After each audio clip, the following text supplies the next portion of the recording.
Assalamualaikum warahmatullahi wabarakatuh. Mata pelajaran hari ini adalah tentang akuntansi dasar. Sebelumnya, Ibu akan memberitahu materi apa yang akan kita pelajari untuk presentasi hari ini. Materinya adalah mengenai hakikat akuntansi.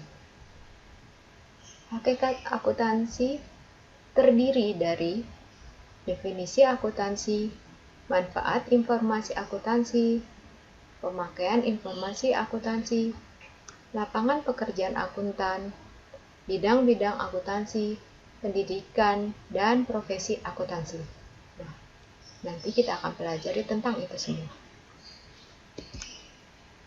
Kemudian, banyak orang yang bertanya, akuntansi itu apa sih? Dulu, Ibu juga seperti kalian tidak mengerti tentang akuntansi. Nah, kita akan mempelajarinya lebih detail. Akuntansi berkenaan dengan uang, berkenaan dengan catatan, berkenaan dengan bukti transaksi, berkenaan dengan pelaporan,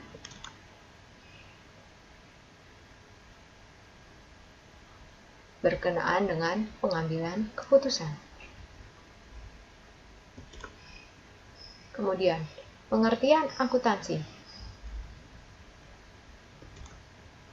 Dari sudut pemakainya, akuntansi adalah suatu disiplin yang menyediakan informasi yang diperlukan untuk melaksanakan kegiatan secara efisien dan mengevaluasi kegiatan-kegiatan suatu organisasi bagi si pemakai.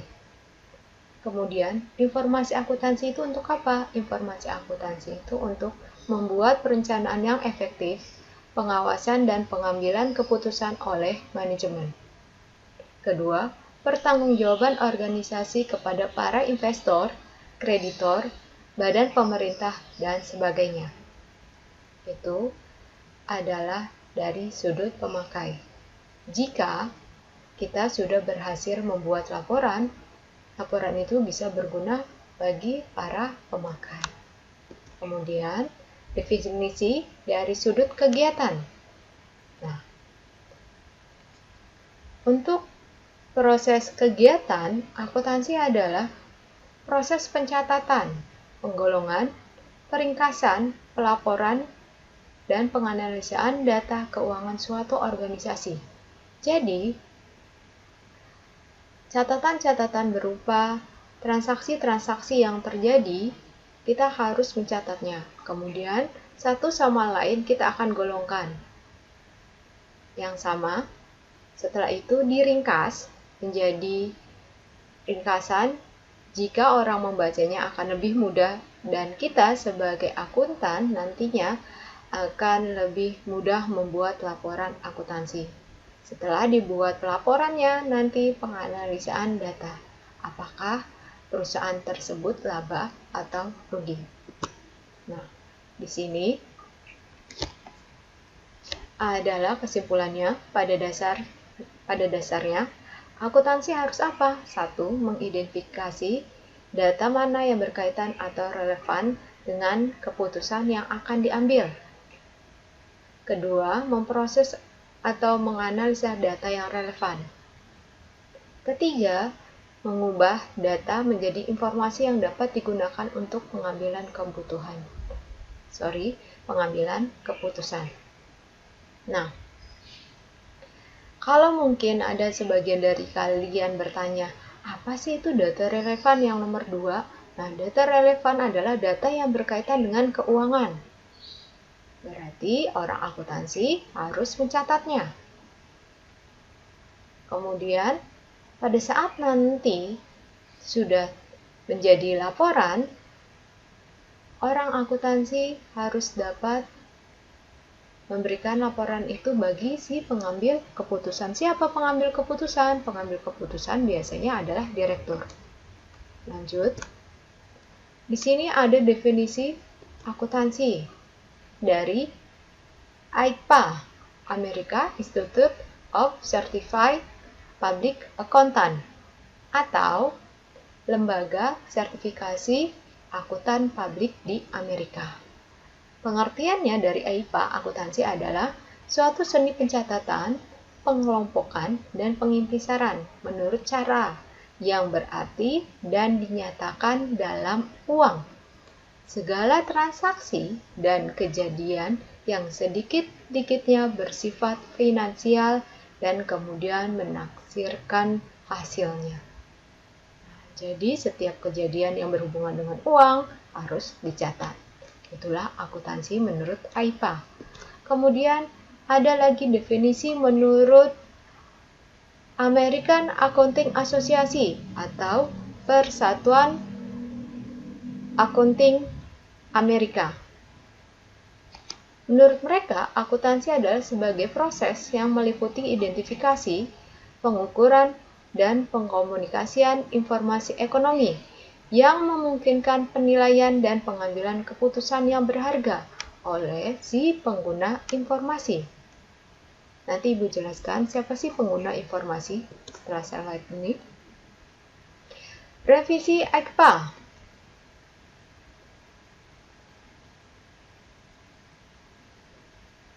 Akuntansi adalah aktivitas jasa yang berfungsi untuk menghasilkan informasi yang bersifat angka, terutama tentang finansial, dari suatu entitas ekonomi yang dimaksud untuk dapat berguna dalam pengambilan keputusan ekonomi, dalam menentukan pilihan yang dianggap memiliki dasar yang kuat dibandingkan jika kita mengambil pilihan yang lain. Tuh. Lanjut ya. Definisi akuntansi menurut ahlinya adalah Kaplan dan Norton di sini. Akuntansi diartikan suatu sistem informasi yang merupakan bagian dari sistem bisnis keseluruhan di era informasi. Akuntansi dibutuhkan di setiap denyut bisnis di era informasi. Kemudian, akuntansi menjadi multidimensi dilihat dari berbagai perspektif, yaitu akuntansi sebagai ideologi, bahasa, catatan histori, realitas ekonomi, sistem informasi, komoditi, pertanggungjawaban, dan teknologi. Itu akuntansi. Kemudian ada lagi definisi akuntansi. Kesimpulan yang para ahli dan tadi kita sudah lihat, jadi definisi akuntansi adalah berupa seni. Seni dalam memproses, kemudian aktivitas jasa,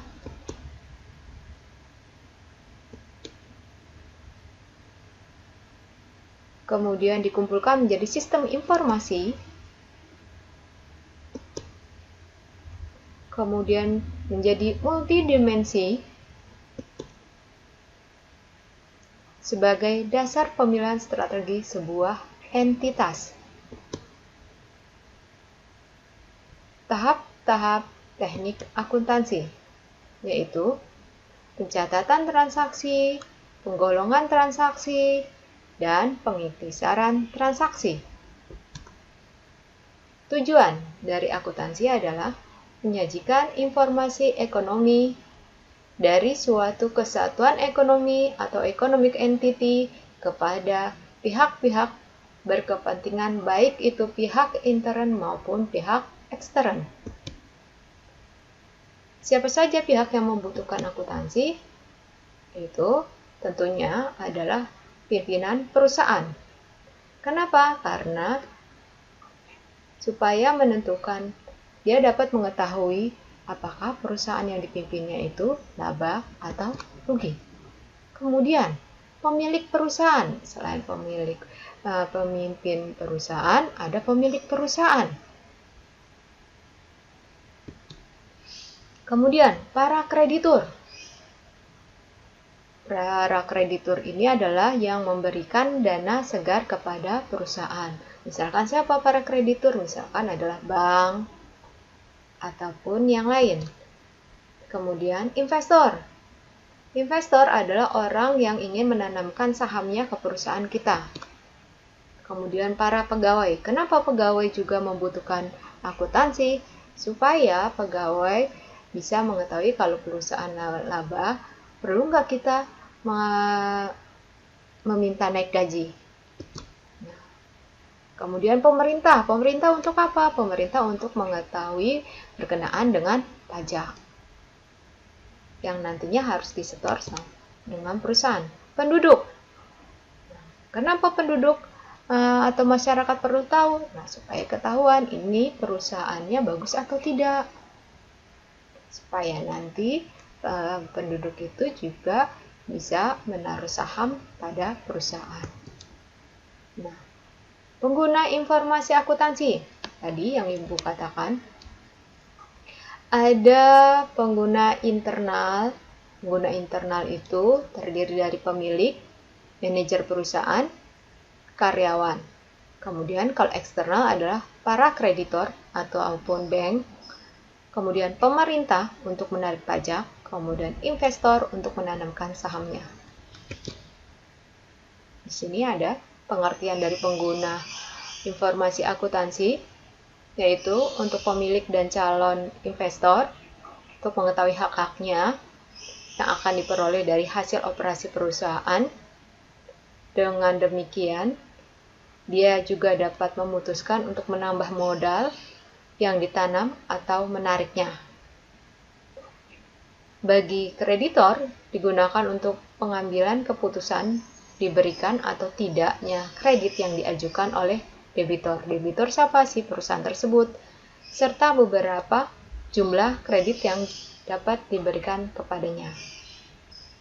Untuk pemerintah, yaitu untuk mengevaluasi pajak dan untuk mengetahui apakah perusahaan telah mematuhi peraturan yang berlaku atau tidak, misalkan berhubungan dengan upah minimum regional yang berlaku. Untuk karyawan, yaitu untuk menentukan kontrak kerja dan keputusan lain yang diperlukan. Aku bilang tadi, perlu nggak kita naik gaji? Nah, tuh. Untuk manajer perusahaan, untuk melakukan evaluasi hasil operasi yang telah dilakukan dalam satu periode, sehingga dapat digunakan untuk pengambilan keputusan strategik. Siklus akuntansi. Nanti kita akan mengerjakan siklus akuntansi ini, jadi perhatikan baik-baik. Dokumen akuntansi. Dari dokumen akuntansi itu kita kumpulkan, kemudian kita buat yang namanya jurnal. Jurnal itu terdiri dari nanti ada jurnal umum dan jurnal khusus. Kemudian masuk ke dalam buku besar. Setelah kita masukkan ke jurnal, masukkan ke buku besar, yaitu pengklasifikasian atau pengelompokan akun-akun yang sama masuk ke dalam buku besar. Ada juga buku besar pembantu. Kemudian setelah dijadikan satu, jadilah neraca saldo. Dari neraca saldo masuk ke jurnal penyesuaian. Kemudian baru nanti kita akan membuat yaitu neraca saldo setelah penyesuaian. Dari neraca saldo penyesuaian kita buat yang namanya neraca lajur. Setelah itu laporan keuangan. Kemudian jurnal penutup. Ada juga jurnal pembalik. Kemudian neraca saldo setelah penutup. Nah, bagi kalian yang belum tahu akuntansi, inilah pekerjaan kita, yaitu membuat siklus akuntansi. Secara bertahap nanti kita akan belajar bersama.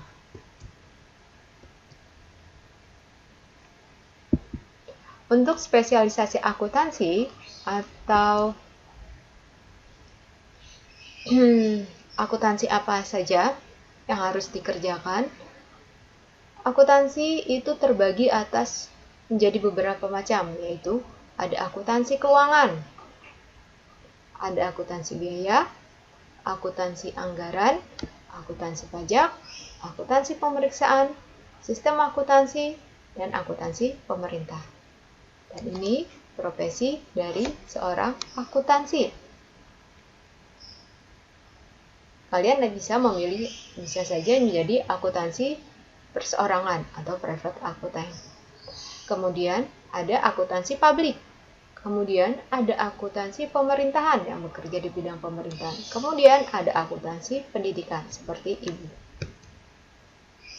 Akuntansi perseorangan itu apa? Di sini ada pengertiannya. Akuntansi perseorangan adalah bidang spesialisasi yang digeluti oleh akuntan yang bekerja pada perusahaan. Kemudian disebut juga sebagai akuntan intern. Jasa yang diberikan adalah sebagai controller, cost akuntan, internal auditor, tax spesialis. Apa sih itu, Bu? Lanjut ya. Controller adalah seorang kepala bagian akuntansi dari suatu perusahaan. Tugasnya apa? Mengawasi semua kegiatan dari organisasi yang bersangkutan. Kemudian juga ada cost akuntan. Cost akuntan adalah akuntan yang memiliki spesialisasi mengelola data biaya produksi. Tugasnya menyeleksi, memproses, dan melaporkan data biaya produksi. Lanjut, internal auditor adalah akuntan yang berkewajiban untuk menyelidiki dan menilai akuntansi dari perusahaan tempat ia bekerja. Internal auditor juga akan memeriksa catatan akuntansi dan apabila diperlukan dapat mengusulkan perubahan sistem akuntansi perusahaan yang bersangkutan. Kemudian, internal auditor berkewajiban membawa pihak-pihak pengelola perusahaan dalam pengambilan keputusan. Kemudian, ada juga akuntansi publik. Adalah bidang akuntansi yang dipekerjakan oleh akuntan publik. Akuntan publik adalah akuntan yang mendapatkan sertifikat dari pemerintah untuk profesi di bidang akuntan publik. Jadi, jika kalian ingin belajar akuntansi, kemudian bercita-cita sebagai akuntan publik, bisa masuk ke sini. Gelar akuntan publik, selain dicapai dengan pendidikan formal, juga harus dilakukan dengan praktek keahlian yang ditetapkan. Misalkan kalian selesai SMK ini harus kuliah terlebih dahulu. Kuliahnya apa? Mengambil jurusan akuntansi. Kemudian kuliah mengambil jurusan akuntansi. Kalian juga masuk, misalkan bekerja bisa di kantor akuntan publik. Bisa mengambil sertifikat-sertifikat seperti mengambil sertifikat akuntan publik. Akuntansi pemerintahan. Nah, akuntan yang bertugas untuk membantu pembuatan peraturan-peraturan pajak, memeriksa dan menyelidiki pelaporan pajak, dan membuat rancangan sistem untuk organisasi yang bersangkutan, yaitu kepemerintahan. Akuntan pendidik, seperti Ibu akuntan pendidik. Bidang akuntansi yang digeluti oleh akuntan yang mengajar di lembaga pendidikan, seperti universitas, akademi, sekolah, dan lain-lain. Ini adalah bidang-bidang akuntansi. Tadi, dari akuntansi publik, bidang apa sih yang dikerjakan? Nah, akuntan publik itu kerjaannya adalah untuk mengauditing atau pemeriksaan akuntan. Kemudian, perpajakan. Kemudian, konsultasi manajemen. Kalau akuntan intern apa sih? Nah, akuntan intern kerjaannya adalah akuntan umum. Kemudian, akuntansi biaya. Kemudian, penganggaran, pemeriksaan intern, perancangan sistem akuntansi. Nah, tadi, akuntan publik kerjanya adalah mengaudit. Apa aja mengaudit itu? Yaitu meliputi kegiatan pemeriksaan atas catatan-catatan akuntansi dan laporan keuangan secara independen.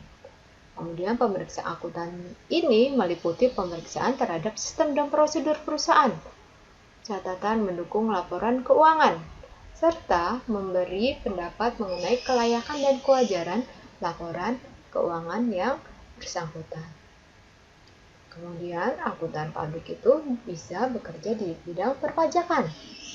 Bidang akuntansi yang mencakup penyusunan surat pemberitahuan pajak, mempertimbangkan konsekuensi perpajakan dari transaksi usaha yang direncanakan. Tujuannya apa? Memenuhi peraturan perpajakan yang berlaku. Kemudian, akuntan publik juga bisa memberikan konsultasi manajemen, yaitu memberikan jasa yang meliputi aspek yang luas, diberikan bersamaan dengan jasa akuntan. Memberikan berbagai pertimbangan dan saran kepada manajemen untuk memperbaiki hasil operasional perusahaan yang menggunakan jasanya. Akuntan intern adalah akuntan yang bekerja di perusahaan itu sendiri. Pekerjaannya apa? Sebagai akuntan umum, dia harus membuat laporan. Menyusun laporan-laporan. Nanti kita belajar buat laporan. Kemudian, akuntansi biaya. Kerjanya apa? Akuntansi biaya itu adalah bidang akuntansi yang menekankan pada penetapan pengendalian biaya dari saat produksi siap dimulai. Itu dari misalkan akuntansi biaya adalah perusahaannya di sini yang dekat sama kita, misalkan perusahaan pabrik Kongwan. Nah, dari tepung, kemudian telur, kemudian dan lain-lainnya untuk membuat biskuit dijadikan satu. Nah, dihitunglah biaya-biayanya. Itu adalah akuntansi biaya. Dihitung semuanya hingga menjadi sekali biskuit itu harganya berapa. Itu akuntansi biaya. Nah, hasilnya dari akuntansi biaya ini adalah membuat laporan perhitungan harga produksi. Penganggaran atau budgeting tugasnya adalah akuntan yang menyajikan rencana operasi keuangan untuk periode tertentu. Dia udah rencanakan dulu. Kalau mau buat biskuit ini dengan kapasitas besar, berapa biayanya? Lanjut, yaitu pemeriksaan intern. Pemeriksaan yang dilakukan oleh akuntan intern perusahaan. Bertugas mengevaluasi sistem akuntansi dan manajemen. Bagus nggak nih sistemnya? Misalkan sistemnya efisien apa enggak, penghitungannya, dan lain-lainnya. Tujuannya untuk apa? Untuk membantu manajemen memperbaiki efisiensi operasi dan untuk menjamin para karyawan dan bagian-bagian perusahaan telah melaksanakan prosedur dan rencana yang ditetapkan manajemen. Kemudian, tugas akuntan intern itu ada juga yang membuat perancangan sistem akuntansi.